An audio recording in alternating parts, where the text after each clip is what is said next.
ഞാൻ നേരത്തെ പറഞ്ഞ പോലെ 3 ഇൻഗ്രീഡിയൻസ് വെച്ചാണ് ഈ വീഡിയോ ചെയ്യുന്നത്. പക്ഷെ നമുക്ക് നാലാമതായിട്ട് ഒരു സാധനം കൂടി വേണം, അതാണ് ബ്രെഡ്.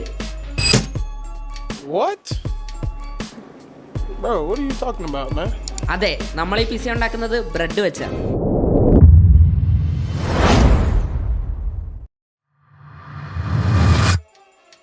ഞാനിവിടെ എടുത്തേക്കുന്നത് എലൈറ്റിൻ്റെ ബ്രെഡാണ്. നമുക്ക് ഉണ്ടാക്കാനായിട്ട് വെറും 6 പീസ് മാത്രം മതി. പിന്നെ മുകളിലിരിക്കുന്ന പീസ് ഞാൻ നേരത്തെ പറഞ്ഞ പോലെ 6 പീസ് ബ്രെഡ് അങ്ങ് എടുക്കുക. എന്നിട്ട് അതിൻ്റെ സൈഡ് പോർഷൻ അങ്ങ് കട്ട് ചെയ്ത് മാറ്റി വെക്കുക. എല്ലാ ബ്രെഡും നമ്മൾ തന്നെ വൃത്തിയായിട്ട് കട്ട് ചെയ്ത് ഒരു സ്ക്വയർ ഷേപ്പിൽ കൊണ്ടുവരാൻ നോക്കുക. എങ്കിലേ നമ്മളുണ്ടാക്കുന്ന പിസ്സ ഇല്ലേ അതിനൊരു ഷേപ്പ് കാണത്തുള്ളൂ. പിന്നെ ഒരു പ്രധാന മാറ്റർ എന്താണെന്ന് വെച്ച് കഴിഞ്ഞാൽ, നമ്മൾ മേടിക്കുന്ന ബ്രെഡില്ലേ നല്ല സോഫ്റ്റ് ആയിരിക്കണം. നല്ല കട്ടിയുള്ള ബ്രെഡാണെങ്കിൽ നമുക്ക് വിചാരിക്കുന്ന രീതിയിൽ അങ്ങ് പിസ്സ ഉണ്ടാക്കാൻ പറ്റത്തില്ല. അതുപോലെ ഇതുപോലെ ഹാർഡാണെങ്കിൽ പകുതിക്ക് വെച്ച് പൊടിഞ്ഞു പോകാനായിട്ടുള്ള ചാൻസും ഉണ്ട്. അതുകൊണ്ട് നമ്മൾ ബ്രെഡ് മേടിക്കുന്ന സമയത്ത് കഴിവതും നല്ല സോഫ്റ്റ് ആയിട്ടുള്ള ബ്രെഡ് മേടിക്കാൻ ശ്രമിക്കുക. നമുക്ക് ശരിക്കും ഈ ബ്രെഡിൻ്റെ സൈഡിലത്തെ പോഷൻ വേണ്ട, പകരം നടുക്കത്തെ പോഷൻ മാത്രം മതി. എങ്കിലേ നമ്മൾ ഉണ്ടാക്കുന്ന ആ പിസ്സയ്ക്ക് നല്ല സോഫ്റ്റ്നെസ്സും ടേസ്റ്റും കാണത്തുള്ളൂ. എന്നും പറഞ്ഞുകൊണ്ട് ബ്രെഡിൻ്റെ കട്ട് ചെയ്ത് വെച്ചിരിക്കുന്ന സൈഡിലത്തെ പോഷൻ നമ്മൾ വേസ്റ്റ് ചെയ്ത് കളയണമെന്നല്ല. ഒന്നെങ്കിൽ നമുക്കത് കഴിക്കാം, അല്ലെങ്കിൽ പിന്നെ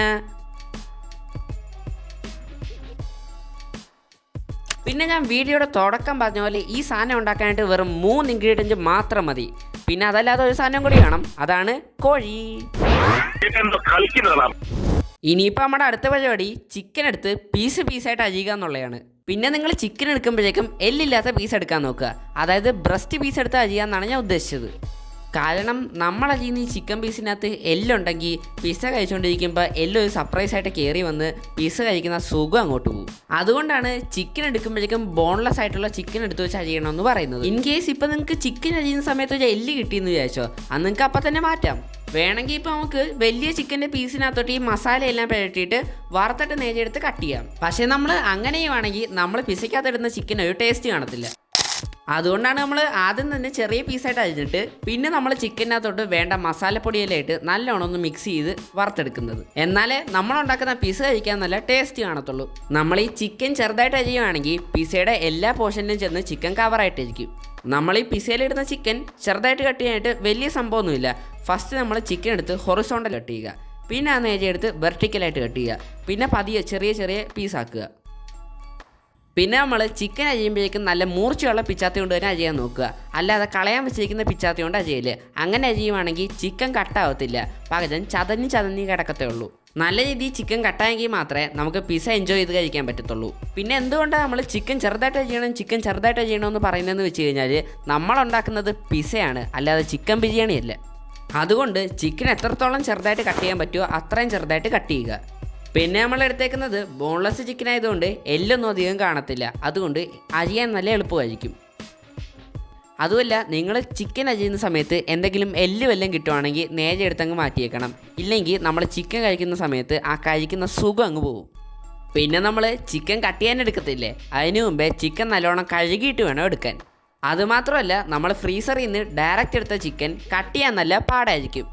അതുമാത്രമല്ല, നമ്മൾ ഫ്രീസറിൽ നിന്ന് ഡയറക്റ്റ് എടുത്ത ചിക്കൻ നേരെ എടുത്ത് അപ്പം തന്നെ വെട്ടുവാണെങ്കിൽ നന്നായിട്ട് കട്ടായി മാറത്തില്ല, വെറുതെ ചതഞ്ഞ് പോത്തേ ഉള്ളൂ. അതുകൊണ്ട് നമ്മൾ ഫ്രിഡ്ജിൽ വെച്ച ചിക്കനാണ് എടുക്കുന്നതെങ്കിൽ നല്ലോണം ഒന്ന് പൈപ്പിൽ കഴുകിയിട്ട് അല്ലെ വെള്ളത്തിയിട്ടൊന്ന് തിളപ്പിച്ച് ചൂടാക്കിയിട്ട് വേണം എടുക്കാൻ. അതാകുമ്പോൾ പിന്നെ സ്മൂത്തായിട്ട് അങ്ങ് കട്ടായി പോയിക്കോളും. മാത്രമല്ല, നമ്മൾ വിചാരിച്ച രീതി ചെറിയ പീസായിട്ട് അങ്ങ് കട്ട് ചെയ്യാനും പറ്റും. മീൻ വെട്ടുന്ന കത്രികയുണ്ട്, അത് വെച്ച് കട്ട് ചെയ്താലും മതി. എങ്ങനെ കട്ട് ചെയ്യണമെന്ന് ചോദിച്ചു കഴിഞ്ഞാൽ എത്രയും ചെറുതായിട്ട് അരിയാൻ പറ്റുമോ അത്രയും ചെറുതായിട്ട് അരിയുക. ഇനി നെക്സ്റ്റ് സ്റ്റെപ്പ് എന്താണെന്ന് വെച്ച് കഴിഞ്ഞാൽ, നമ്മൾ അരിഞ്ഞ് വെച്ചിരിക്കുന്ന ചിക്കനകത്തോട്ട് കുറച്ച് മുളക് പൊടി ഇട്ട് കൊടുക്കാം. പിന്നെ കുറച്ച് മഞ്ഞപ്പൊടി, അധികം ഇടുവാണെങ്കിൽ എന്തോ പറ്റുന്നതെന്ന് അറിയാമല്ലോ. പിന്നെ കുറച്ച് കുരുമുളക് പൊടിയും കുറച്ച് ഉപ്പും കൂടി ഇട്ട് കൊടുക്കാം. ഇനിയിപ്പോൾ അടുത്ത എന്തോന്ന് അറിയാമല്ലോ, നന്നായിട്ട് തേച്ച് പിടിപ്പിക്കുക. നമ്മളിട്ട് കൊടുത്തേക്കുന്ന മുളക് പൊടിയും കുരുമുളക് പൊടിയും ഉപ്പും മഞ്ഞപ്പൊടിയും എല്ലാം നല്ലോണം ഒന്ന് ചിക്കനകത്തോട്ട് തേച്ച് പിടിപ്പിക്കുക. ഒരു ചിക്കൻ പോലും മാരിനേറ്റ് ആവാതെ സെപ്പറേറ്റ് ആയിട്ട് കിടക്കല്ലേ. കാരണം പീസ് കഴിക്കുമ്പോഴേക്കും പച്ച ചിക്കനായിട്ട് കിടക്കുവാണെങ്കിൽ നല്ല ശോകമായിരിക്കും. അതുകൊണ്ട് എല്ലാ പോർഷനിലോട്ടും നമ്മുടെ മസാലയെല്ലാം തേച്ച് പിടിപ്പിക്കണം. കഴിവതും നമ്മൾ കൈ വെച്ച് തന്നെ മിക്സ് ചെയ്യാൻ നോക്കുക, എന്നാലേ മസാല എല്ലായിടത്തും പിടിക്കത്തുള്ളൂ. നമ്മുടെ അടുത്ത പരിപാടി സോയാ സോസ് ഒഴിച്ചു കൊടുക്കുക എന്നുള്ളതാണ്. എന്നിട്ട് കൂടാതെ കുറച്ച് റെഡ് ചില്ലി സോസും കൂടി ഒഴിച്ചു കൊടുക്കണം. എന്നിട്ട് നമ്മൾ ഒഴിച്ചു കൊടുത്തതല്ല ഒന്നും കൂടി നന്നായിട്ടൊന്ന് മിക്സ് ചെയ്ത് കൊടുക്കണം. പിന്നെ നേരത്തെ പറഞ്ഞ പോലെ തന്നെ നമ്മൾ വീണ്ടും ഒന്നും കൂടി കൈ ഉപയോഗിച്ച് തന്നെയാണ് മിക്സ് ചെയ്യുന്നത്. കാരണം നമ്മൾ നേരത്തെ മസാല എല്ലാ ഭാഗത്തോട്ടും സ്പ്രെഡ് ചെയ്ത് കൊടുത്ത പോലെ തന്നെ ഈ പ്രാവശ്യം നമ്മൾ സോസ് ചിക്കൻ്റെ എല്ലാ ഭാഗത്തോട്ടും നല്ലോണം മിക്സ് ചെയ്ത് എല്ലാ സൈഡിലോട്ടും സ്പ്രെഡ് ചെയ്ത് കൊടുക്കണം. എന്നാലേ കഴിക്കാനായിട്ടൊരു ടേസ്റ്റ് കാണത്തുള്ളൂ. ഇനി നമുക്ക് പിടിക്കാൻ മാറ്റി വെക്കാം. ഇനി നമ്മുടെ വീഡിയോയുടെ തുടക്കം പറഞ്ഞ പോലെ ആ 3 ഇൻഗ്രീഡിയൻറ്റ് ചെയ്യുന്ന ആദ്യത്തെ ഇൻഗ്രീഡിയൻറ്റ് എടുക്കാൻ സമയമായി. അതാണ് തക്കാളി. ഇനി നമുക്ക് തക്കാളി അരിയാനായിട്ടുള്ള ടൈമായി. നേരത്തെ എങ്ങനെയാണോ ആദ്യം ചിക്കൻ അരിഞ്ഞത് അതേപോലെ തന്നെയാണ് നമ്മൾ തക്കാളി അരിയുന്നത്. നമ്മൾ ഏറ്റവും ചെറുതായിട്ടാണ് പിസയ്ക്ക് തക്കാളി അരിയുന്നത്. നമുക്ക് പിസ ഉണ്ടാക്കാനായിട്ട് വെറും ഒരു തക്കാളി മാത്രം മതി. കാരണം തക്കാളി കൂടി പോവുകയാണെങ്കിൽ ബ്രെഡിനകത്തോട്ട് തക്കാളിക്കറി ഒഴിച്ച് കഴിക്കുന്ന പോലെ ഇരിക്കും. കാരണം നമ്മൾ പിസയല്ലേ ഉണ്ടാക്കുന്നത്. അതുകൊണ്ട് തക്കാളി ഏറ്റവും ചെറുതായിട്ട് കട്ട് ചെയ്യുക. അതിനായിട്ട് തക്കാളി എടുക്കുക, നേരെ നടുക്കുന്നൊരു വെട്ടുക. എന്നിട്ട് അതിൻ്റെ 2 പീസും എടുത്ത് ഫസ്റ്റ് വെർട്ടിക്കലായിട്ട് കട്ട് ചെയ്യുക, പിന്നെ ഹൊറിസോണ്ടലായിട്ട് കട്ട് ചെയ്യുക. നിങ്ങൾ തക്കാളി ചെയ്യുന്ന സമയത്ത് ഏതെങ്കിലും പീസ് കട്ടാവാതെ കിടക്കുവാണ് അത് മാത്രം എടുത്ത് സെപ്പറേറ്റ് ആയിട്ട് കട്ട് ചെയ്യുക. പിന്നെ തക്കാളിയുടെ കുഴി കളയണ്ട, കളഞ്ഞാൽ ഭയങ്കര ശോകമായിരിക്കും. നമ്മുടെ അടുത്ത ഇൻഗ്രീഡിയൻറ്റ് ക്യാപ്സിക്കം.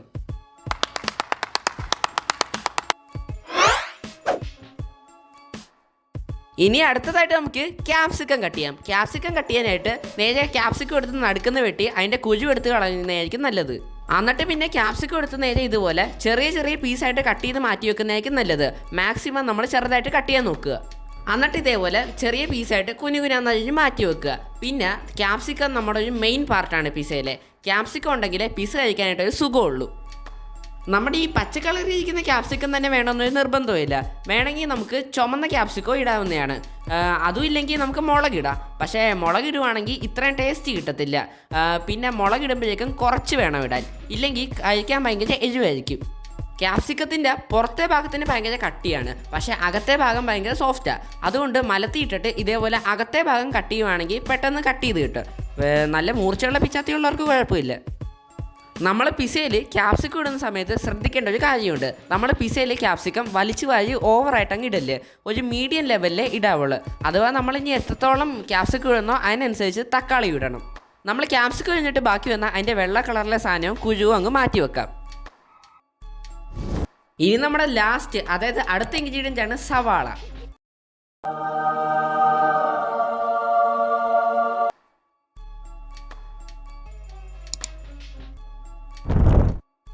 ഇനി നമ്മുടെ അടുത്ത പരിപാടി സവാള അരിയുക എന്നുള്ളതാണ്. കുറച്ച് കരയാനായിട്ടുള്ള ടൈമായി. സവാള കട്ട് ചെയ്യാനായിട്ട് നേരെ നടുക്കുന്ന് കട്ട് ചെയ്യുക, എന്നിട്ട് ചെറുതാക്കി അരിഞ്ഞു കൊടുക്കുക. കേട്ടിട്ടില്ലേ? പിന്നെ നമ്മൾ ചിക്കൻ അരിഞ്ഞെങ്ങനെയാണോ, ക്യാപ്സിക്കം അരിഞ്ഞെങ്ങനെയാണോ, തക്കാളി അരിഞ്ഞത് എങ്ങനെയാണോ അതേപോലെ തന്നെ ചെറുതായിട്ട് വേണം ഈ സവാളയും അരിയാനായിട്ട്. നമ്മുടെ പിസയിൽ വന്ന് ഒരു പ്രധാനപ്പെട്ട സാധനമാണ് ഈ സവാള എന്നുള്ളത്. പ്രത്യേകിച്ച് നമ്മുടെ ബ്രെഡ് പിസയിൽ ഒരു ഇമ്പോർട്ടൻ്റ് സാധനമാണ്. അതുകൊണ്ട് നമ്മളിത് അരിയുമ്പോഴേക്കും വളരെ ചെറുതായിട്ട് വേണം അരിയാൻ, ഇല്ലെങ്കിൽ നമ്മൾ സവാള വട കഴിക്കുന്ന പോലെ ഇരിക്കും. നിങ്ങൾക്ക് സവാള അരിയുന്നത് ഒരു മടുപ്പുള്ള കാര്യമാണെങ്കിൽ പേടിക്കേണ്ട, നേരെ ഒരു ഉള്ളി എടുക്കുക, തൊലി പൊളിച്ച് കളയുക, എന്നിട്ട് കട്ട് ചെയ്തിട്ട് അങ്ങ് ഇട്ട് കൊടുത്താൽ മതി. പക്ഷേ നമ്മുടെ ഈ നമ്മുടെ ഈ സവാള ഇടുന്നതിൻ്റെ അത്രയും ടേസ്റ്റ് കാണത്തില്ല. പിന്നെ നമ്മൾ ഈ സവാള അരിയുമ്പോഴേക്കും മെയിനായിട്ട് ശ്രദ്ധിക്കേണ്ട ഒരു കാര്യമുണ്ട്, കൈ മുറിയാതെ നോക്കണം. ഞാൻ നിങ്ങളുടെ കാര്യം പറഞ്ഞതാ, ഞാൻ പിന്നെ പ്രോ ആയതുകൊണ്ട് കുഴപ്പമില്ല. വറക്കാനുള്ള ടൈമായി, അതായത് ചിക്കൻ വറക്കാനുള്ള ടൈമായി. അതിനായിട്ട് നമ്മൾ നേരത്തെ മസാല പുരട്ടി പിടിക്കാൻ മാറ്റി വെച്ച ചിക്കൻ എടുത്ത് നേരെ എണ്ണയിലോട്ട് അങ്ങ് ഇട്ട് കൊടുക്കാം. ചിക്കൻ വറക്കണമെന്ന് പറയുമ്പോഴേക്കും ഡീപ്പ് ഫ്രൈ ചെയ്ത് കരിയിക്കേണ്ട ആവശ്യമില്ല. നമുക്ക് ജസ്റ്റ് ഒന്ന് വെന്ത് കിട്ടിയാൽ മതി. എന്നിട്ട് നമുക്ക് എണ്ണ തുറന്നിട്ട് നേരെ അങ്ങ് എടുക്കാം. എന്നിട്ട് നേരത്തെ സൈഡ് വെട്ടി മാറ്റി വെച്ച ബ്രെഡ് എടുത്ത് നമുക്ക് പാനിനകത്തോട്ട് അങ്ങ് വെച്ച് കൊടുക്കാം. എൻ്റെ പാനിൽ 6 ബ്രെഡേ വെക്കാൻ പറ്റത്തുള്ളൂ. നിങ്ങളുടെ പാനിൽ എത്രത്തോളം വെക്കാൻ പറ്റുമോ അത്രയും വെക്കുക. എന്നിട്ട് പിന്നെ കുറച്ച് സോസ് അങ്ങ് തേച്ച് പിടിപ്പിക്കുക. ഞാനിവിടെ എടുത്തേക്കുന്നത് ടൊമാറ്റോ സോസാണ്. നിങ്ങൾക്ക് ഏത് സോസ് വേണമെങ്കിലും എടുക്കാം. പിസ്സ സോസ് ആയിരിക്കും കുറച്ചും കൂടി നല്ലത്, പ്രത്യേകിച്ച് ബ്രെഡ് പിസയ്ക്ക്. പിന്നെ നമ്മുടെ നെക്സ്റ്റ് സ്റ്റെപ്പ് എന്തോന്ന് ചോദിച്ചു കഴിഞ്ഞാൽ തക്കാളി ഇട്ട് കൊടുക്കുക എന്നുള്ളതാണ്. ഏത് നമ്മൾ നേരത്തെ അരിഞ്ഞു വെച്ചാൽ, പിന്നെ നേരത്തെ അരിഞ്ഞു വെച്ചാൽ കുറച്ച് സവാളയും കൂടി ഇട്ട് കൊടുക്കാം. പിന്നെ നേരത്തെ അരിഞ്ഞ ക്യാപ്സിക്കം കൂടി ഇട്ട് കൊടുക്കാം. ക്യാപ്സിക്കം കൂടി നമ്മുടെ ബ്രെഡ് പീസിക്കകത്തോട്ട് ഇട്ട് കഴിഞ്ഞാൽ പിന്നെ നമ്മുടെ അടുത്ത പരിപാടി ചീസ് വെച്ച് കൊടുക്കുക എന്നുള്ളതാണ്. ചീസ് എടുത്ത് സ്ലൈസ് ചെയ്ത് നമുക്ക് ചെറിയ ചെറിയ പീസായിട്ട് വെച്ച് കൊടുക്കാം. ഞാൻ ഇപ്പോഴേ വെക്കുവാണ്, വേണം നിങ്ങൾക്ക് ചിക്കൻ ഇട്ട് കഴിഞ്ഞിട്ട് വെക്കാം. എന്നിട്ട് ഇനി നമ്മുടെ അടുത്ത പരിപാടി ചിക്കൻ ഇട്ട് കൊടുക്കുക എന്നുള്ളതാണ്. നമ്മുടെ എല്ലാ പോർഷനിലേക്കും നേരത്തെ വറുത്ത് മാറ്റി വെച്ചാൽ ചിക്കൻ ഇട്ട് കൊടുക്കാം. എന്നിട്ട് ചീസും കൂടി ഒന്ന് മെൽറ്റ് ചെയ്തെടുത്ത് കഴിഞ്ഞാൽ സംഭവം റെഡി. ഇനി നമുക്കൊരു പീസ് എടുത്ത് കൂപ്പറിന് കൊടുക്കാം.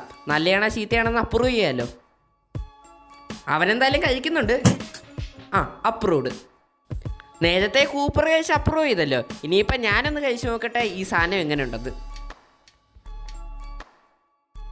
എന്തായാലും ഇത് സാധാരണ പിസയല്ലല്ലോ, ബ്രെഡ് പിസയല്ലേ, അതുകൊണ്ട് ബ്രെഡ് പിസയുടെ ടേസ്റ്റാണ് ഇതിന്. കിണ്ണ സാധനമാണ്, എന്തായാലും നിങ്ങൾ ട്രൈ ചെയ്ത് നോക്കുക. ഇതേപോലെ നിങ്ങൾക്ക് KFC ഉണ്ടാക്കുന്ന വീഡിയോ ആണെങ്കിൽ ഇത് ഇവിടെ ക്ലിക്ക് ചെയ്തോ.